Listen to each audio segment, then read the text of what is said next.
Olá, olá, bom dia! Tudo bem? Me escutam bem? Quem escutar dá um sinalzinho aqui pra mim, que tá me escutando. Bom dia, bom domingo.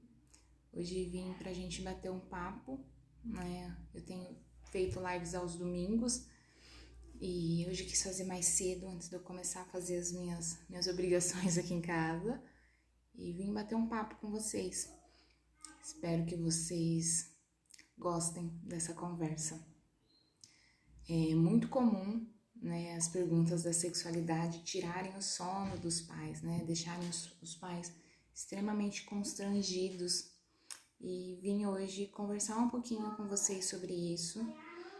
Talvez vocês escutem a Laura ao fundo, ela tá empolgadíssima hoje, acordou de extremo bom humor, que bom, né? E hoje a gente vai, voltando para o assunto da live, a gente vai falar um pouco sobre como a gente, pais, né, pai, mãe, cuidador, nós lidamos com a criança que vem falar da sexualidade, que vem fazer perguntas que às vezes a gente não tá esperando, e aí é muito complexo pra gente, é muito desconfortável. Então hoje eu vim nesse bate-papo mesmo, nessa conversa. É importante a gente, quando a criança vem nos falar de alguma coisa de sexualidade, a gente ter clareza e ter calma. Às vezes a gente fica muito surpreendido com a pergunta, a nossa reação acaba afastando a criança e aí a conversa não flui. Então, a criança fez uma pergunta de sexualidade, qualquer que seja. Primeira coisa, tenha calma. As crianças fazem perguntas o tempo todo, né? Que bom que a criança confiou em você para falar, né? As pesquisas mostram isso. As crianças querem saber coisas das pessoas de quem ela confia, de quem ela gosta. Então, se seu filho perguntou, sei lá, né, da onde vêm os bebês, que não é uma pergunta que muitos pais estão tranquilos para responder, tenha calma e se sinta privilegiado. Seu filho confia em você, ele quer saber de você, ele não foi perguntar para um estranho. Olha que coisa maravilhosa. Então, perguntou, tenha calma, dá aquela respirada. E aí, uma maneira de você conseguir ganhar um pouco mais de tempo para organizar as coisas internamente é devolver a pergunta para a criança. Você quer saber de onde vêm os bebês? Onde você acha que vêm os bebês? E aí, você, além de ganhar esse tempo de resposta, né, de organizar as ideias, você vai entender o que a sua criança sabe do assunto, por que ela teve essa curiosidade. Então, você quer saber de onde que vêm os bebês? Por que você quer saber disso?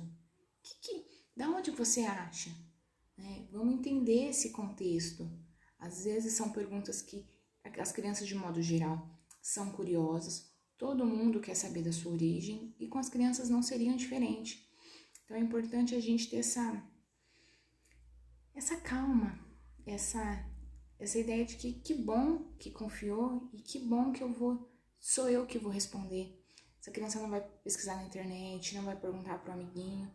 A resposta que ela vai ter vai vir de você, que é o melhor para sua criança. Então, teve calma, devolveu a pergunta para a criança. É importante a gente, na hora de responder, se adequar à idade da criança. Às vezes, nessa ideia de que, com essa pergunta mesmo, né? Da onde vêm os bebês, a mãe ou o pai darem uma resposta muito científica, muito grande, e a criança continuar sem entender. Então, se adequar à idade da criança. Esses dias eu depois coloquei um vídeo que a Laura me perguntou como é que ela foi feita. E a Laura tem 3 anos. E aí foi um bate-papo bem gostosinho, muito de acordo com a idade dela, não foi nada programado para eu filmar, para eu gravar, eu estava justamente preparando os conteúdos da semana. E aí, como 2 ou 3 dias antes ela tinha me perguntado como é que fabricava alguma coisa, ela achou que existiam fabricantes de bebês. E foi um bate-papo engraçado, gostoso, leve. Então, não adiantava eu falar, olha, filha, os bebês são feitos depois de uma relação sexual, onde o homem despeja o espermatozoide na mulher e aí fecunda no óvulo. Ela não tem idade, maturidade para entender esse conceito.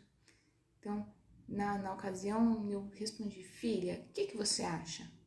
Quando ela colocou a resposta dela, eu expliquei que ela foi feita depois que o papai e a mamãe namoraram, e aí ela foi feita.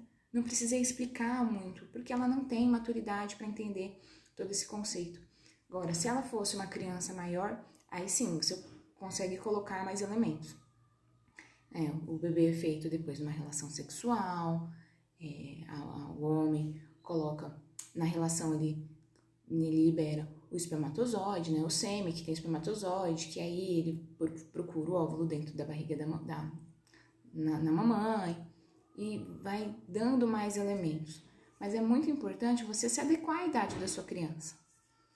Outro ponto que a gente tem que tomar cuidado é a reação que a gente tem. Às vezes a gente, como eu coloquei até no comecinho da live, né? Às vezes a gente leva um susto tão grande que a criança acha que está inadequada, que está errado perguntar.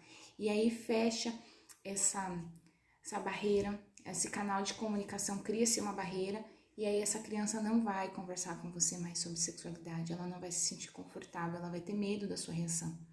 Então, por mais susto que tenha ocasionado em você, respire fundo, tenta manter a calma. Fala, que pergunta interessante, filha, de onde você quer saber? Por que você quis saber disso agora? Outro ponto é não minta, né? Não dá para mentir para as crianças. Às vezes a gente lembra que o conceito está na gente, como o sexo como inadequado, como ruim, como feio, como proibido. As crianças não sabem disso. Então, quando a criança te pergunta uma coisa e você inventa uma outra história para não dar a resposta certa, primeiro que distancia, porque essa criança um dia vai descobrir que ela não é fruto de uma sementinha, que ela não veio da cegonha, né? Que teve um outro contexto. E aí, como é que fica a confiança do seu filho quando descobre que não é verdade? Né? A gente sempre ensina, para os nossos filhos em casa, não pode mentir para a mamãe, não pode mentir para o papai, tem que contar a verdade. E aí, quando a criança vem te perguntar uma coisa, que está curiosa, que quer saber, você mente, o quanto que isso prejudica a comunicação de vocês, o quanto que isso afasta, qual é a confiança que seu filho vai ter em você no futuro? Então, mesmo que você não saiba, então você responde. Interessante sua pergunta, filha, mas a mamãe não sabe, eu preciso estudar para te responder. Vamos combinar o seguinte?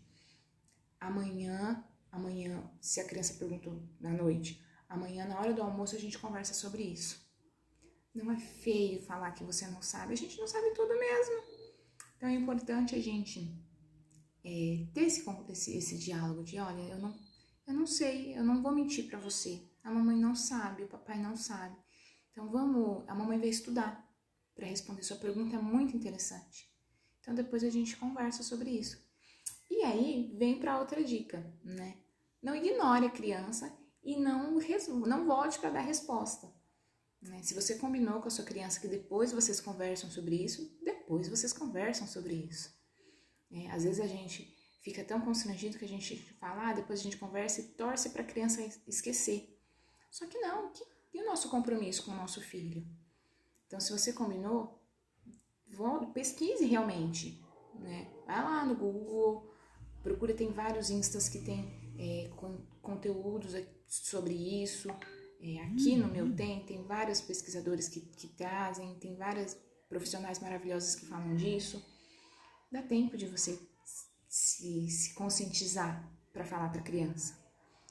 Às vezes a mãe está na sala e a criança está na cozinha, ou vice-versa, geralmente é o contrário, né? A mãe está na cozinha, a criança está na sala, quando a criança pergunta, a mãe finge que não escutou.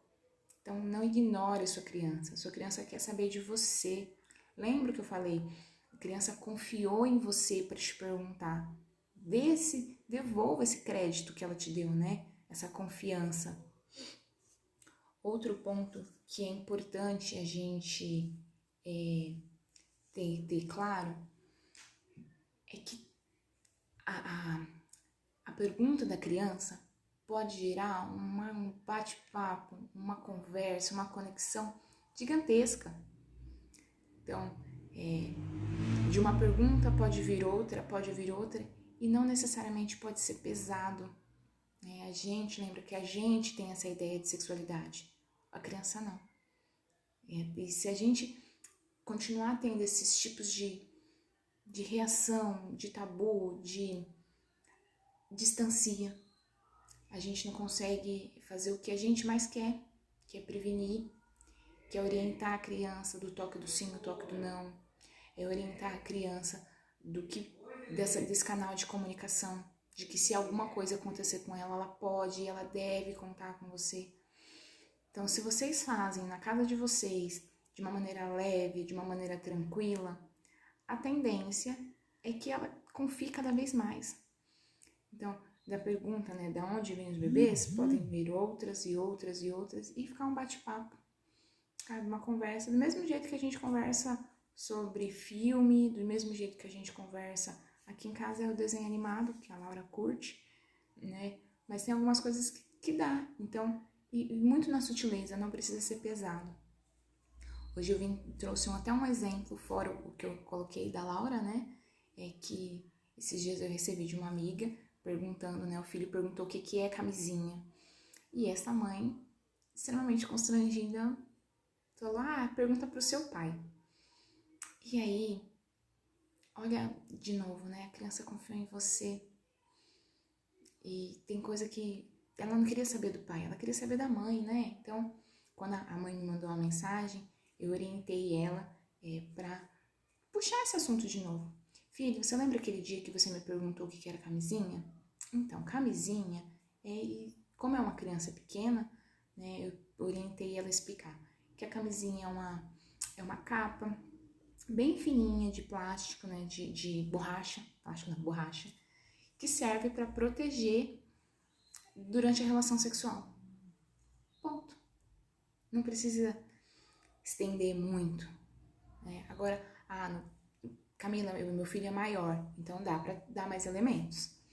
Camisinha é uma proteção de borracha que serve na hora da relação sexual, as pessoas usam, né? O casal usa para proteger para não ter filhos, para proteger de doença sexualmente transmissível. É lá que fica o espermatozoide, né? O sêmen depois que terminou a relação sexual. Tem que ter um cuidado para tirar. Inclusive tem camisinha feminina. Você sabia disso? Que também serve para proteger a mulher, para proteger o casal, mas que se coloca de uma maneira diferente. Para a camisinha masculina, para a camisinha do homem, tem que estar com pênis ereto, tem todo um cuidado para colocar. Entende? Que dá para ser um bate-papo, que não precisa ser pesado, ser difícil, ser constrangedor. Isso tá na gente, não tá na criança. A criança tem perguntas inusitadas o tempo todo. Então, eu costumo escutar muito, dizer muito, né, que a gente precisa estudar para ser pai e mãe. Não dá pra gente fazer da maneira com que era antes, muito no instintivo. Né? A gente percebe o quanto, né, eu recebo no consultório um monte de gente que vem trazendo traumas, trazendo sequelas dessa criação que a gente teve lá atrás, que a gente não olhava a criança, que a gente não via esse ser. Eu costumo dizer que as crianças são seres invisíveis, a gente não olha para elas. Então, quando a gente fala de sexualidade, a gente protege, a gente cria um canal de comunicação, a gente permite com que os filhos confiem na gente o tempo todo. Né?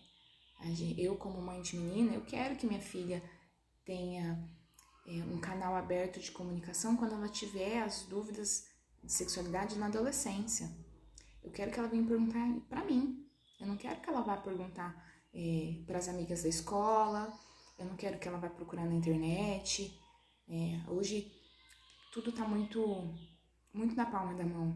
E a gente, como pai, a gente perde esse papel que é nosso. Então, é isso.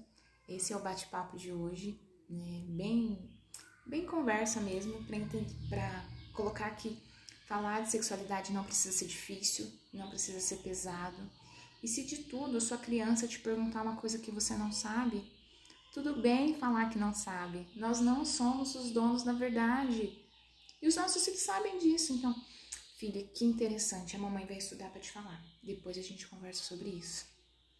Olha, você validou a pergunta, você viu a sua criança, você colocou também que você não sabe tudo.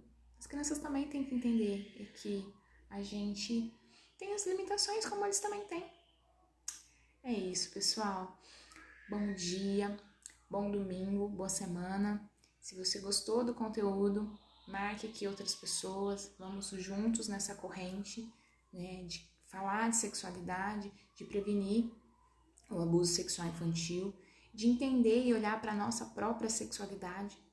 Né? A gente fala tanto, eu falo muito aqui no Insta de prevenção ao abuso na infância, mas como é que está a sua sexualidade? Como é que estão as suas próprias questões? É importante a gente olhar para elas. Se a gente está sexualmente bem, emocionalmente bem, a gente consegue lidar de uma maneira muito mais tranquila quando o filho vem perguntar dessas coisas. A gente também está pronto e a gente tem que olhar e ter claro que a sexualidade não está ligada a sexo. Sexualidade é pulsão de vida, está em tudo. Então vamos olhar como é que está a nossa sexualidade para olhar para as nossas crianças, para as outras relações. É isso, pessoal. Bom domingo, aproveitem, divirtam-se e semana que vem, domingo que vem, eu volto com uma live. Ainda não sei o horário, talvez eu deixe para esse das 9, 9h30, tô pensando, mas eu volto aqui para falar e durante a semana eu posto os vídeos. É isso, um forte abraço, bom domingo e até!